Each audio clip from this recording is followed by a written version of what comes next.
하나님께서 언약을 주셨습니다.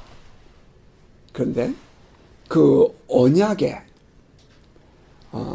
첫 번째 언약을 하나님께서 실패란 표현 좀 맞지가 않을지 모르겠지만 실패한 이후에 새 언약을 하나님이 주시는데요. 그 새 언약을 예레미야서에서 하나님은 예레미야 선지자를 통해서 이렇게 말씀하셨습니다. 여호와의 말씀이니라. 31장 31절 이하의 말씀이에요. 여호와의 말씀이니라. 보라, 날이 이르리니 내가 이스라엘 집과 유다 집에 새 언약을 맺으리라. 이 언약은 내가 그들의 조상들의 손을 잡고 애굽 땅에서 인도하여 내던 날에 맺은 것과 같지 아니할 것은 내가 그들의 남편이 되었어도 그들이 내 언약을 깨뜨렸음이라. 여호와의 말씀이니라.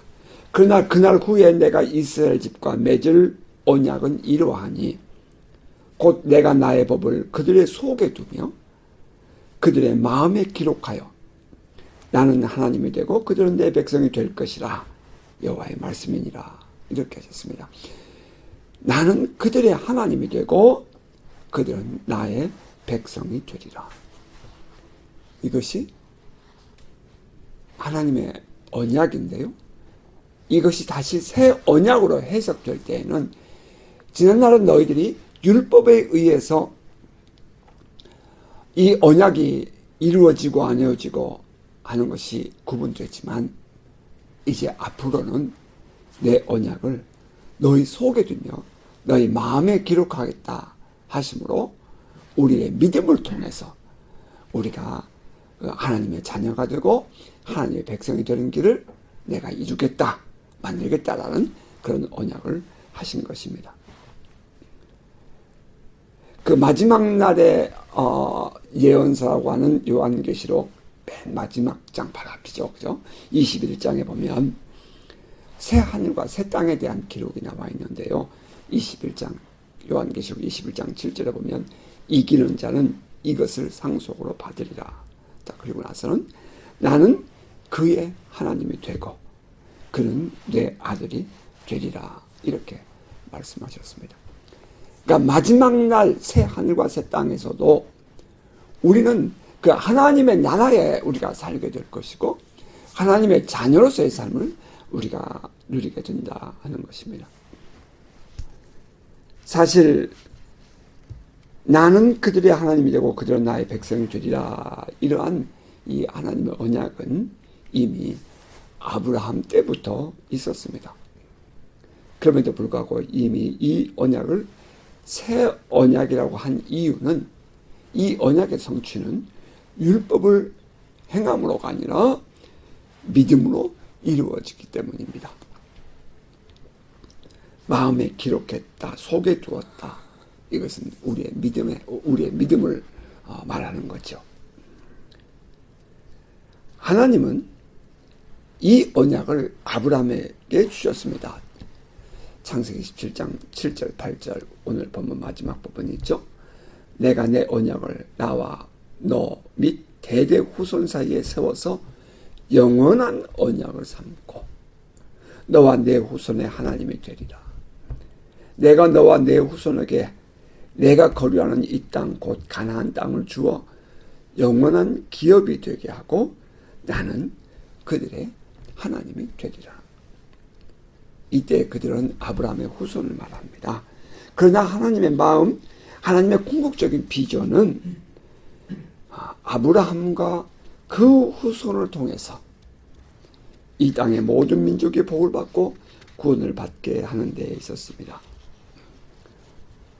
그런 의미에서 하나님의 선교는 이미 아브라함을 택하고 부르실 때부터 시작되었다 하는 것을 우리가 알 수 있습니다. 하나님의 비전은 이 아브라함을 통해서 모든 족속이 복을 받게 하겠다. 모든 족속이 구원을 받게 하겠다 하는 그곳에 있었습니다. 그리고 하나님의 결정적인 감추어진 마음은 나는 그들의 하나님이 되고 그들은 나의 백성이 되리라 하는 것이었습니다. 그러나 한편 역사를 우리가 돌아보게 되면 아브라함을 통해서 하나님은 이 일을 이루고 하셨습니다. 하지만 그 아브라함의 자손들이 그 시오니즘에 빠지게 되고 자기들만을 위한 삶에 집중하느라고, 그래서 이 예레미야 선자의 표현을 빌리면 하나님이 우리의 남편이 되어 주셨지만 그 약속을 깨뜨림으로 말미암아 이제 하나님은 새로운 하나님의 구원의 방법을 드러내셨는데 그것이 바로 예수 그리스도를 통한 구원이었습니다. 그 예수 그리스도를 통해서 우린 하나님을 나의 왕, 나의 아버지로 영접하게 되는 것이랍니다. 자, 하나님께서 아브라함에게 당신의 비주를 보여주시고 그 당신의 안에 감추인 뜻을 드러내는 것이 오늘의 본문이에요. 우린 이 일을 하나님의 비전, 하나님의 약속을 하나님의 언약이라 말하죠.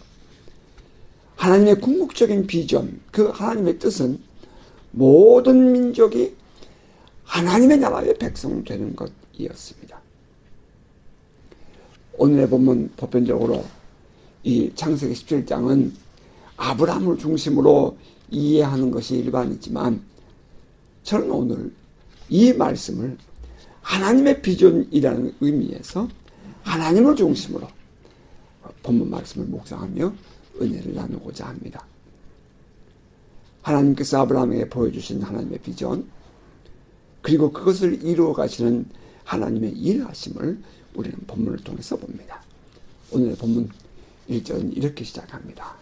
아브라함이 99세 때에 여호와께서 아브라함에게 나타나서 그에게 이르시되 나는 전능한 하나님이라. 너는 내 앞에서 행하여 완전하라. 아브라함의 나이 99세 때에 하나님께서 아브라함에게 나타나셨습니다. 그럼 우리가 여기서 이제 생각하게 되는 것은 하나님이 이 앞에 아브라함에게 나타나셨던 때는 언제였죠? 이스마엘로 말미암아 이스마엘을 잉태한 그 하갈이 자기의 여주인 사라를 피하여 도망하던 때에 나타나시고요. 그리고는 하나님은 침묵하셨습니다.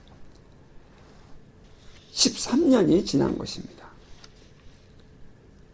성경은 이 13년 동안의 내용이 침묵합니다. 그렇다면 이 침묵의 의미는 무엇이었을까요?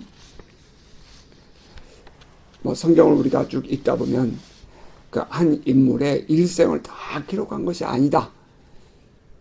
또 특별한 사건이 있을 때만 기록되어 있다. 그런 내용들을 우리는 잘 알지요.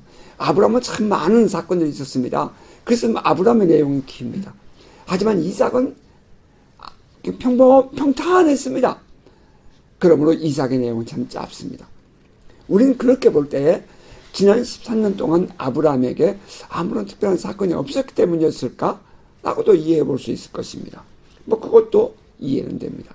다시 말하면 하나님께서 아브라함에게 그의 아들의 이름을 이스마엘 하라 하셔서, 물론 하갈을 통해서 하셨죠. 이제 그 가정에 하갈이 이스마엘을 낳고 지금 그 가정이 쭉 평안하게 지냈다 하는 그런 의미도 있겠지요. 또 이것을 정반대로 또 생각해 보면 하나님의 침묵하는 시간은 영적인 무가치한 영적인 침묵의 암흑의 기간이었다, 이렇게도 말할 수 있을까요?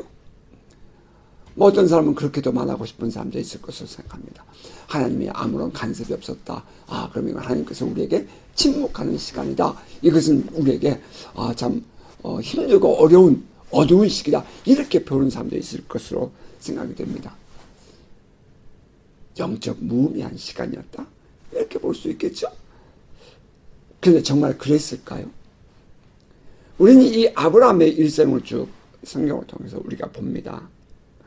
그런데 이 하나님께서 침묵하시는 시간은 그 안에 감추어진 하나님의 뜻이 들어있더라는 것입니다. 보편적으로 하나님이 침묵하시는 기간에도 하나님은 꾸준히 일하셨습니다. 그러한 의미에서 이 하나님의 침묵의 시간은 하나님의 드러나시는 그 계시, 하나님의 뜻을 보여주신 계시의 점진, 더 확실해져가는 과정이었다는 것을 우리가 알 수가 있습니다. 하나님은 처음에는 하나님의 뜻 딱 하나 보여주시고 이제 차츰차츰 이렇게 이 서클이 커져가는 것은 점진적으로 키워가면서 하나님의 계시를 보여주시는데요.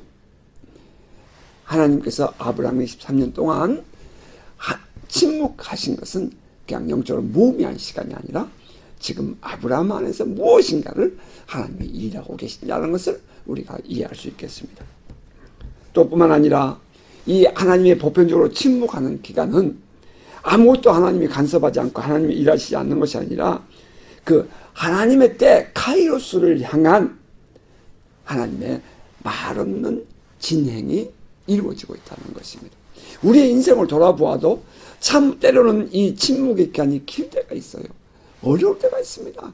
참 힘들죠. 근데 그 시간을 지내놓고 보면 아 그래서 그랬구나 라는 그 하나님의 카이로스를 향한 하나님의 때를 향한 그런 진행의 시간에 침묵하시더라는 것입니다. 아브라함은 어땠을까요? 아브라함은 그 기간에 믿음의 진보가 있게 됩니다. 믿음이 성장하게 되는 것입니다. 우리가 이 로마서 4장 17절 이하 21절을 보면 기록된 바 내가 너를 많은 민족의 조상으로 세웠다 하심과 같으니 그가 믿은 바 하나님은 죽은 자를 살리시며 없는 것을 있는 것으로 부르시는 이시니라. 이제 아브라함이 그렇게 하나님을 믿었다는 거지요. 아브라함이 바랄 수 없는 중에 바라고 믿었으니 지금 아브라함이 바랄 수 없는 중에 바라고 믿었다 하는 이때가 나이가 언제인 줄 아세요? 99세예요. 그러니까 그동안에 아브라함의 믿음이 지금 성장해 오고 왔다는 것을 우리가 이해할 수 있죠. 이는 내 후손이 이가 들으라 하신 말씀대로 많은 민족의 조상이 되게 하려 하심이라. 그가 100세나 되어 자기 몸이 죽은 것 같고 사라의 태가 죽은 것 같음을 알고도 믿음이 약하여지지 아니하고 믿음이 없어 하나님의 약속을 의심하지 않고 믿음으로 견고하여져서 하나님께 영광을 돌리며 약속하신 그것을 또한 능히 이루실 줄을 확신하였으니 그러므로 그것이 그에게 의로 여겨졌느니라. 하나님은 이 아브라함에게 지난 13년 동안 침묵하시는 동안 이 아브라함의 믿음이 성장해가는 과정에 하나님이 동행하셨다는 것입니다. 이 아브라함은 자기들의 태가 남자의 생산 능력이나 사라의 생산 능력이 죽은 것 같음을 알았다라고 표현했는데 또 다른 표현을 보면 그건 죽었다라고 표현했죠. 그런 것을 알면서도 그들은 죽었다는 이 현실을 바라보지 아니하고 죽은 것 같다라고 그렇게 믿음 안에서 바라보므로 그들은 지금 믿음이 성장하고 하나님께서 능히 이루실 것을 확신했다라고 표현했다는 것입니다.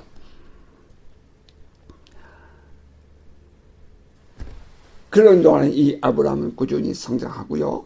이제 마지막 하나님께서 저 뒤에 가면 사라를 통해서 내가 자식을 주겠다는 그 하나님의 약속이 계시가 드러날 때까지 지금 아브라함은 꾸준히 성장해 가는 것입니다. 왜냐하면 하나님은 이미 사라를 통해서라고 말씀하시기 이전에 내 몸에서 날 자라고 아브라함을 통해서 후손을 주겠다라고 하신 말씀이 있었기 때문이죠. 이제 그동안에 아브라함은 아마도 이 이스마엘에 대한 기대감을 가지고 있었던 것 같아요. 자, 하나님은 지금 사라를 통해서 아브라함의 후손을 주실 계획을 가지고 계시는데요. 아직 그것을 드러내지 않으셨어요. 리빌하지 않으셨어요. 그러나 그의 몸에서 나온 이 이스마엘을 바라보고 있는 아브라함은 이것이 바로 하나님의 뜻이라고 생각했던 거죠. 그러니까 한편 생각해보면 이것은 허상입니다. 잘못된 믿음인 거예요. 아브라함이 가지고 있었던 생각, 우리 본문 있는 창세기 17장 18절에 보면 아브라함이 이 하나님께 아뢰되 이스마엘이나 하나님 앞에 살기를 원하나이다, 이렇게 표현했단 말이죠. 그렇다면 이 아브라함이 지금 성장해가는 과정에 가지고 있었던 믿음은 놀랍게도 이스마엘에 대한 기대감이었다는 것입니다. 그렇다면 이건 잘못된 거죠. 하나님의 마음과 맞지 않는 거죠. 그런데 하나님은 그것조차도 책망하지 않으시고 아브라함을 받아주신다는 것입니다. 참 이게 놀라워요. 아브라함이 지금 이스마엘을 바라보고 자기의 삶의 99세가 될 때까지의 삶을 그가 살아오는 모습을 보면 그의 믿음이 확실한 믿음이 아니었다는 거예요. 그러나 그가 이제 그 믿음에 우리가 뿌리를 다음에도 보겠지만 우리가 보면 그는 하나님을 믿습니다. 하나님이 능히 이루실 하나님인 것을 믿었습니다. 이것이 중요한 거죠. 그릇된 아브라함의 신앙에 대해서조차 신실하신 하나님, 변함없으신 하나님, 참 저는 이것이 놀라워요. 따라서 우리의 믿음이 나에게 있어서는 안 된다는 거죠. 나의 비전이나 나의 꿈이나 내가 바라본 곳에 있어서는 안 된다는 거죠. 우리의 비전은 언제나 하나님께 있어야 한다는 것을 다시 한번 이 말씀에서 깨닫게 되는 겁니다. 이 아브라함이 잘못되어진 믿음을 가지고 있었을 때에 하나님은 그를 내치는 것이 아니라 오히려 그에게 깨우침을 주시고 다시 한 걸음 더 나아가서 하나님의 감추어진 또 비밀을 계시해 줍니다. 자, 어쨌든 간에 이 하나님의 침묵의 기간 동안 아브라함의 믿음은 성장해 간다는 거예요. 오늘 때로는 우리가 하나님 앞에 기도하고 하나님의 은혜를 구하고 있을 때에 눈앞에 보이는 것이 없을 때가 있죠. 뭐 한 달, 두 달 우리가 지내봐도 아무런 표징이 없을 때가 있죠. 그럴 때 우리는 낙심하고 혹은 좌절하고 사실 우리 스스로가 잊어버리는 경우도 많이 있지 않습니까? 그런데 하나님은 싫어버리지 않으시고 또 잊지 않으시고 변함없이 신실하게 하나님의 약속을 진행해 가신다는 것입니다. 그러는 과정 속에서 우리 안에 변화가 있다면 우리의 믿음은 오르고 내리고 오르고 내리고 하면서 성장해 가는 것입니다. 하나님의 침묵의 시간, 그것은 우리에게 재앙이 아니라 곧 평안을 주는 것이고 곧 우리에게 우리의 믿음을 키워가시는 하나님의 섭리, 하나님의 과정이라는 것입니다. 그러므로 우리에게 요구되는 것은 오늘이라는 이 시간에 우리에게 요구되는 것은 믿음의 성장입니다. 여러분의 믿음대로 됩니다. 하나님이 주신 비전이라면 그 비전이 여러분 안에서 이루기 위해서 반드시 필요한 것이 있습니다. 그것은 우리의 믿음입니다. 하나님이 무조건 하시는 것이 아닙니다. 우리를 통해서 일하시는데 그것은 바로 우리가 가져야 할 믿음의 모든 것이 달려 있습니다. 여러분, 믿음이 성장하기를 주의 이름으로 축복합니다. 그 하나님께 더 찰떡같이 달라붙은 믿음 말입니다. 우리 안에 그 하나님이 하시면 된다는 그 분명한 믿음이 우리를 세워갈 것입니다. 여러분, 믿음이 성장하시기를 주의 이름으로 축복합니다. 자, 그리고 이제 이어지는 그 내용은 여호와께서 아브라함에게 나타나셔서 그에게 이르시되라고 하십니다. 하나님이 아브라함에게 나타나시는 것입니다. 내가 하나님을 구하나 하나님께서 나타나지 않으면 안 되는 거죠. 그러니까 하나님께서 일방적으로 나타나시는 거예요. 이게 놀라운 은혜입니다. 이게 바로 리바이벌이에요. 하나님께서 친히 먼저 나타나시는 거예요. 하나님께서 아직 준비가 되어 있지 않는 우리의 삶에 개입하시는 것입니다. 그러한 하나님의 은혜가 여러분의 삶에 있기를 주의 이름으로 축복합니다. 하나님께서 우리를 찾아와 주시고 갑자기 어느 날 한순간에 하나님께서 우리를 깨우치심으로 말하여 어웨이크닝이 일어나는 역사가 있기를 주의 이름으로 축복합니다. 하나님이 이렇게 말씀하셔요. 나는 전능한 하나님이라. I am God Almighty. 나는 전능한 하나님이라. 하나님의 자기 계시이시죠. 자기를 드러내신 것입니다. 나는 전능한 하나님이다. 여러분 믿으십니까? 이 전능하시다는 그 말 속에는 하나님은 한계가 없다는 것입니다. 우리 인간에게는 한계가 있지요. 여러분 여러분 자신을 바라볼 때 우리에게는 한계가 있죠. 그런데 그 하나님은 우리의 한계를 뛰어넘어서 일하시는 하나님이라는 거예요. 우리의 믿음이 하나님 안에 있어야 될 이유가 believe in God, 하나님 안에 있어야 하는 이유가 바로 이것입니다. 나의 모든 환경과 나의 모든 상황과 나의 모든 조건들을 바라보고 있으면 그게 나의 한계지요. 그런데 그것을 뛰어넘는 삶을 살고 싶다면 여러분이 그 하나님을 믿고 하나님 안에 머무르는 삶이 요구되는 것입니다. 가끔은 뭐 세계적으로 1등하는 사람 혹은 국가적으로 1등하는 사람 그런 사람들을 만날 때가 있죠. 그럴 때 꼭 조언해주는 말이 있습니다. 당신이 열심히 노력하여 1등을 했을지 모르겠지만 그것은 당신의 한계 아닙니까? 당신의 한계를 뛰어넘는 그런 삶을 살고 싶다면 당신의 마음을, 당신의 믿음을 하나님 안에 두세요. 하나님이 하시면 할 수 있습니다. 우리가 우리의 자녀를 키울 때에도 우리가 우리의 삶을 우리가 살아갈 때에도 내가 무엇인가를 이루었다고 그 마지막 순간에 만족해버리면 그만입니다. 하지만 나의 한계를 뛰어넘는 삶을 살고 싶다면 여러분의 믿음이 전능하신 하나님 안에 있기를 주의 이름으로 축복합니다. 모든 인간에게는 한계가 있습니다.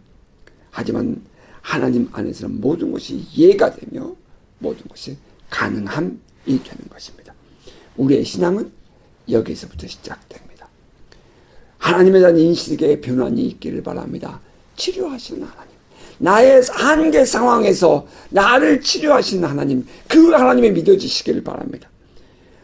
나의 한계 상황에서 나를 축복하시는 그 하나님, 나에게 새 생명을 주신 전능하신 하나님 말입니다.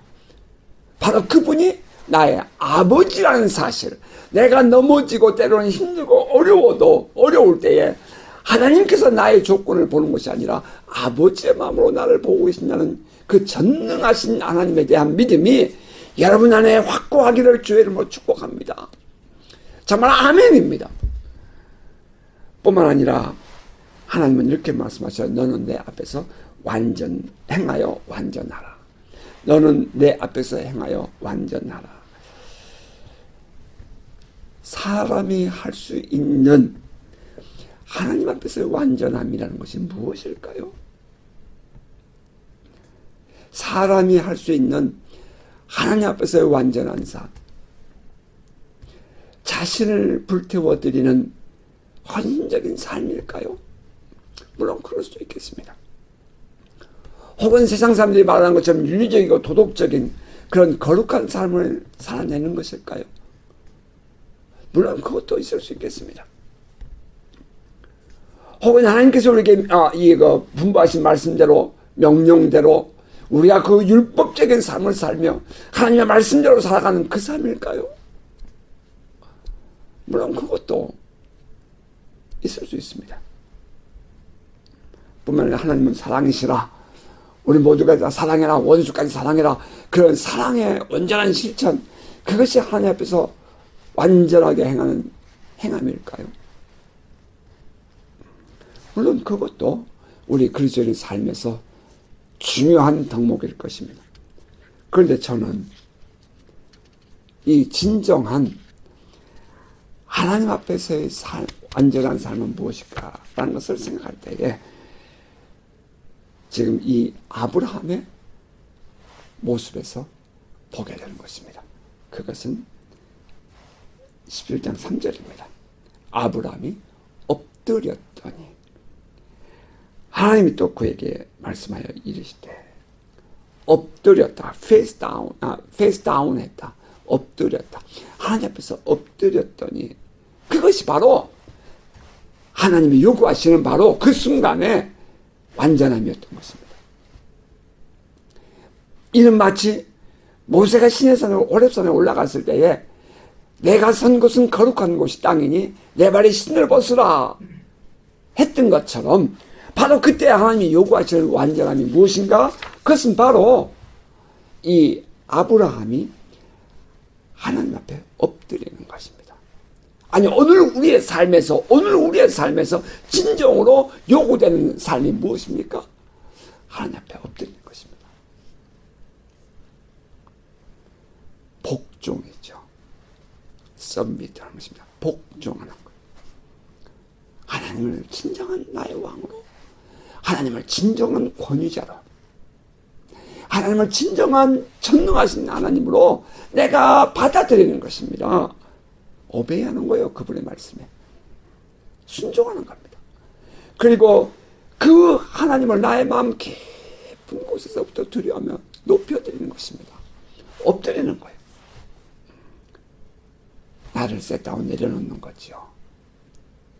철저하게 하나님께 surrender, 항복하는 것입니다. 하나님께서 우리에게 요구하신 것이 뭐예요? 언제나 우리에게 부딪혀지는 게 무엇입니까? 이 하나님 앞에 행하여 완전하라. 근데 하나님 앞에서 완전하면 뭐라고요? 우리가 하나님의 주권적인 섭리 앞에 순종하는 것입니다. 받아들이는 거예요. 여러분 동의하십니까? 이 하나님 앞에서 엎드림이 있을 때에 비로소 하나님은 아브라함에게 하나님의 언약을 드러내십니다. 하나님의 마음을 드러내셔요. 내가 내 언약을 나와 너 사이에 두어라고 하죠. 매절마다 주어는 하나님이에요. 내가 라고 한다는 거죠. 이 언약의 주체, 이 약속을 하신 분이 하나님이라는 거예요. 아브라함의 조건을 요구하지 않았어요. 하나님은 우리의 조건을 요구하지 않아요. 하나님은 우리에게 일방적으로 위에서부터 부어주시는 하나님의 말씀과 하나님의 전능하심과 하나님의 바우한 권능으로 우리에게 임하시는 것입니다. 하나님의 나라는 나의 조건에 있는 것이 아니라 하나님 나라가 진노함에 있는 것입니다. 위로부터 부어지는 것입니다.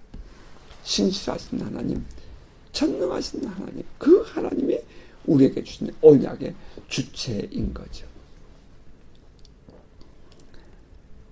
너를 크게 번성하게 하리라. 너를 크게 번성하게 하리라. 할렐루야. 저는 이 말씀을 믿습니다. 이 말씀을 나에게 주신 하나님의 예언의 말씀으로 믿습니다. 지금 아무것도 없는데요. 예, 아무것도 없죠. 이게 현실이죠. 아브라함은 마찬가지죠. 우리는 현실과 상황을 보는 것이 아니라 우리 안에 있는 믿음의 눈을 가지고 하나님 안에 들어있는 비전을 볼 수 있어야 되는 거죠. 이게 우리의 믿음 아니겠습니까? 예언은 받는 자의 것이고요. 믿는 자의 것이고요. 수용하는 자의 것입니다. 아멘으로 여러분을 향하신 하나님의 비전을 받아들이는 여러분 되시기를 주의 이름으로 축복합니다. 예언의 성취 방법은 그 뒤에 따릅니다. 하나님께서 반드시 이루어 주십니다. 그러므로 보이는 현실이 먼저가 아니라 우리 안에 믿음이 먼저입니다. 믿음대로 됩니다. 그 믿음을 우리가 담아내는 것이 뭐예요? 우리의 입에 있는 말이에요. 우리가 가지고 있는 꿈을 담아내는 것이 뭐예요? 우리의 입에 있는 말입니다. 우리의 말을 조심해야 돼요. 우리의 말을 믿음의 말을 해야 되는 것입니다. 하나님께서 내가 너를 크게 번성케 하리라. 그 말에 아멘합니다. 그것이 언제 어떻게 이루어질지는 오직 하나님께 있는 거죠. 만약에 그 말씀이 하나님께서부터 왔다면 우리는 끝까지 그 믿음을 키워가는 겁니다. 그 하나님께서 이루실 일을 기대하며 바라보는 것입니다. 여러분 안에 이 하나님을 믿는, 하나님의 말씀을 믿는 그 믿음이 있으십니까? 믿음이 새롭게 되기를 바랍니다. 하나님의 방법, 하나님께서 이 아브라함에게 하나님의 비전, 하나님의 감춰진 뜻을 가르쳐 주시면서 그 아브라함이 그것을 이루어가는 방법을 지금 또 하나님이 한 가지를 제시해 줘요. 그것이 뭐냐면은 그 아브라함에게 믿음의 기대치를 바꾸어 주는 것입니다. 기대치를 바꾸어 주. 여러분 안에 여러분의 삶에 대한 꿈과 비전이 있기를 바라고요. 근데 그 꿈과 비전을 하나님의 꿈과 비전으로 바꾸시기를 바랍니다. 보라, 내 언약이 너와 함께 있으니 너는 여러 민족의 아버지가 될지라. 아브라함의 이름이 뭐예요? 하나님께서 그 이후로 그 이름을 아브라함이라 하지 아니하고 아브라함이라 그렇게 불러주셨지요. 이제부터는 아브라함이 아니라 아브라함이 되죠. 아브라함이 뭐예요? 큰 아버지. 큰 아버지. 가정에서의 큰 아버지. 그런데 아브라함이 뭐예요? 열국의 아버지. 모든 민족의 아버지. 그런 뜻이죠. 그러니까 이 아브라함 그러면 그 집안에서 큰 아버지 역할을 했던 거지요. 그런데 이제 아브라함 그렇게 되면 모든 민족을 향한 열방의 아버지, 믿음의 조상이 된다는 것을 의미하는 것입니다. 자, 이때에 하나님이 아브라함에게 요구하시는 것은 단순히 이름 바꿔주는 것이 아니라 그 안에 아브라함의 비전을 심어주고 그 아브라함에게 가지고 계신 하나님의 그 꿈을 형상화하는 것입니다. 이게 우리가 믿음으로 보아야 한다는 거예요. 단순히 이름 바꿨다고 바뀌는 인생 되는 건 아니에요. 아브라함이 단순히 아브라함에서 아브라함으로 이름이 바뀌었다고 그의 인생이 바뀌는 게 아니에요. 그 아브라함이 아브라함으로 이름이 바뀌는 말미암아 뭐가 바뀌었어요? 믿음이 바뀌었고요. 아브라함이 바라보는 비전이 바뀌었다는 것을 의미해요. 하나님이 그러므로 궁극적으로 이 아브라함을 통해서 이루고자 하신 하나님의 뜻을 어떻게 이루어 가시죠? 믿음을 통해서입니다. 믿음을 통해서요. 하나님은 언제나 하나님의 뜻을 이 땅에서 이루실 때에 제일 먼저 우리에게 찾으시는 것이 믿음입니다. 아멘. 믿음입니다. 내 안에 어떤 믿음을 갖고 있냐는 것입니다. 내 안에 어떤 비전을 갖고 있냐는 것입니다. 비전도 없고 믿음이 없으면 아무것도 안 되는 거예요. 그냥 평범하게 세상 사람 살다가 그냥 가는 거예요.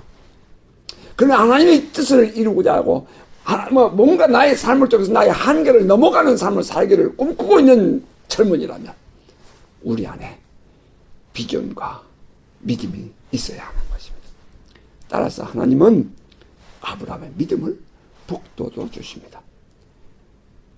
우리 안에 믿음이 성장할 때까지 하나님은 이끄시며 우리를 기다리십니다. 아멘입니까? 자, 하나님은 이렇게 말씀하셔요. 6절부터 8절. 내가 너로 심히 번성하게 하리니 내가 내게서 민족들이 나게 하며 왕들이 내게로부터 나오리라. 내가 내 언약을 나와 너 및 내 대대 후손 사이에 세워서 영원한 언약을 삼고 너와 내 후손의 하나님이 되리라.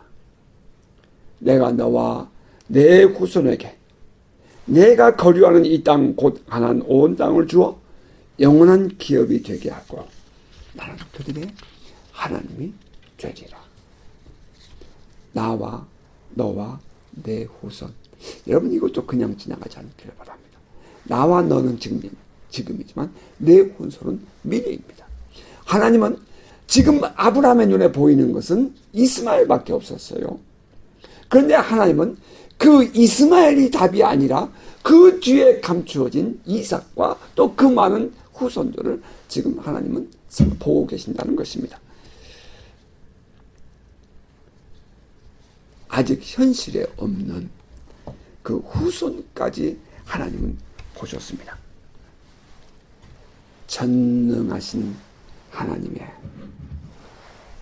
눈을 우리는 가져야 합니다.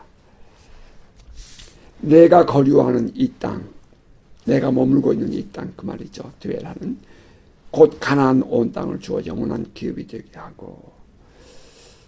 지금 아브라함이 거류하는 이 땅이 어떤 땅이에요? 주인이 누구예요? 가나안 족속들이죠.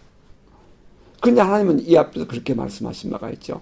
아직 그 땅은 죄가 가득 차지 않아서 아직 때가 되지 않았다라고 하나님이 말씀하신 바가 있어요. 이 하나님의 약속은 이루어지는 때가 있다는 겁니다. 우리에게 요구되는 게 뭐예요? 믿음이죠. 그 믿음이 뭘로 나타나요? 기다림으로 나타나는 것입니다. 기다리는 거예요. 하나님께서 이루실 일 바라보고 기다리는 거예요. 그렇다고 우리가 가나안 족속의 죄가 빨리 자라라고 우리가 그렇게 구할 필요는 없잖아요. 우리는 하나님의 때를 기다리는 것입니다. 하나님께서 우리에게 주신 오늘의 삶에 대해서 최선을 다하고 우리 안에 믿음을 가지고 기도하고 그 말씀을 묵상하면서 하나님과의 관계에 더 친밀감 속으로 들어가야 합니다. 그러는 동안에 하나님의 때가 다가오는 것입니다. 그리고 하나님은 궁극적으로 이렇게 말씀하셔요. 너와 내 후손에 하나님이 되리라. 누가? 내가. 전능하신 분. 그리고 또 이제 이 마지막 절에 보면 나는 그들의 하나님이 되리라. 하나님의 궁극적인 꿈이 뭐예요? 하나님의 비전이 무엇입니까? 나는 그들의 하나님이 되겠다는 것입니다. 여러분, 우리는 나 한 사람의 구원에 만족하고 머물지만 하나님은 바로 나를 통해서 또 다른 이방민족, 또 다른 이 영혼들이 하나님의 백성 되는 것을 하나님은 기다리신다는 거예요. 그걸 원하신다는 거예요. 궁극적으로 선교는 하나님의 비전이요. 또 우리가 복음을 전하는 일은 하나님의 비전이요. 우리 이웃에게 그들을 하나님의 백성 삼는 일은 하나님의 비전인 것입니다. 그 일을 이루어드리는 복된 여러분과 저의 삶이 되기를 바랍니다. 나는 그들의 하나님 되리라. 네, 바로 나의 하나님, 우리의 하나님, 그리고 저들의 하나님, 우리 모두의 하나님이신 것입니다. 그것이 하나님의 비전이에요.